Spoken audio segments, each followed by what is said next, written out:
Eric, I love this cartoon so much because it brought me back to my kid days of watching Looney Tunes, and that level of maybe it's going a little too far, but maybe it's not, and it's very so I loved it so much. What was it like to be a part of this? I mean, I keep checking the poster to see what rating we got, and it's definitely PG. It's not your grandfather's Looney Tunes, What with where all the kids are exposed today on social media, it's kind of hard to keep up.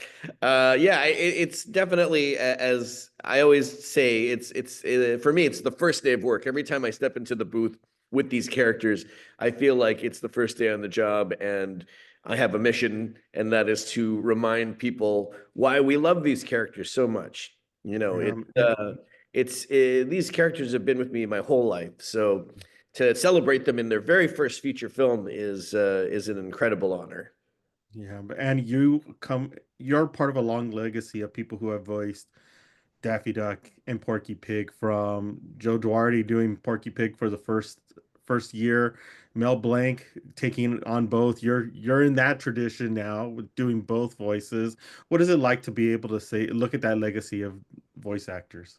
Ah, I see someone's been doing his homework. Yeah, I mean, to know that I'm probably, I think it's either six or seven, sixth or seventh person to voice Bugs Bunny in 90 years. That's saying something.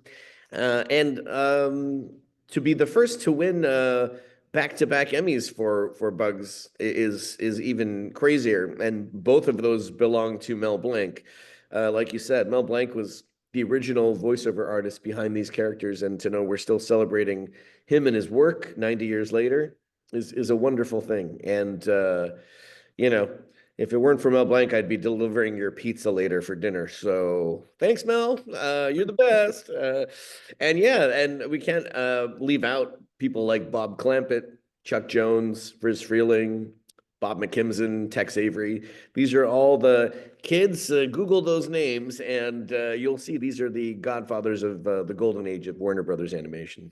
Yeah, and that's what's the beauty of this film is that you'll see little Easter eggs throughout the Oh yeah. film with a nice little dedication to these people. Yeah, and we even had Bob Clampett's daughter, Ruth Clampett, voiced the waitress in the diner scene. That's like animation royalty right there. And yeah, Pete Browngardt, Alex Kerwin, and Sam Register. These are the, like, I'd say the three modern, you know, Chuck Jones, Bob Clampett, and Leon Schlesinger in their respective roles. Uh, True custodians of these characters. They know more about them than I do, and I thought I knew everything about them. Yeah, that's the way I felt too when I was studying and looking back into everything, is that there's so much to go and look at. But before we let you go, what can you tell the audience to get them out, because this is such a fun movie? Well, you see, guys, these guys are more than just characters that sell Air Jordan Nike shoes, okay? Even though I'm wearing Jordans right now, not a paid ad. But it is a fun movie. It is a chance to gather your entire family with a big bucket of popcorn and a drink and just enjoy these classic characters, not in CG, by the way, with 2D hand-drawn animation, something that the kids may not recognize at first. But I feel like there's still some shows out there that have that traditional look of being hand drawn, and this definitely is one of the most beautiful films I've ever been a part of. And I hope that you all get to enjoy it in theaters only March 14th.